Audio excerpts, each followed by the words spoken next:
Allah sarki rayuwa komai ya farko zai karshe. Buhari ya hau jirgi ya yi wa 'yan Najeriya bankwana. Gaskiya wannan tafiyar tashi gaskiya ta sa jikina gaba ɗaya yi sanyi. A cikin bayanin nashi da bankwana sai da ya ce yanzu zai koma wajen tumakan shi da shanun shi don wallahi sun fi sauƙin control akan 'yan Najeriya. Bara ku ji kaɗan daga ciki. And go back to my cows and sheep. Dariya yake yi ba bala watan. Which are much easier to control than fellow Nigerians. Allah sarki rayuwa.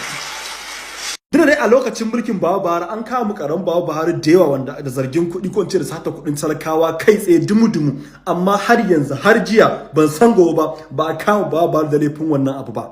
Wanda 'yan Najeriya sun basu shaidan nan ko makiyinsa zai fito ya faɗa ba a taɓa kama shi ba, inda an kama shi da sai kowa ya ji. Buhari mun gode Allah saka da alheri, Allah ya sa shugabannin baya su samu zuciya irin taka ta rashin halin bera. Kuma Babu Ahmad Tinubu Allah sa mu dace Allah ya riko. Allah sarki rayuwa komai ya farko zai karshe. Buhari ya hau jirgi ya yi wa 'yan Najeriya bankwana. Gaskiya wannan tafiyar tashi gaskiya ta sa jikina gaba ɗaya yi sanyi. A cikin bayanin nashi da bankwana sai da ya ce yanzu zai koma wajen tumakan shi da shanun shi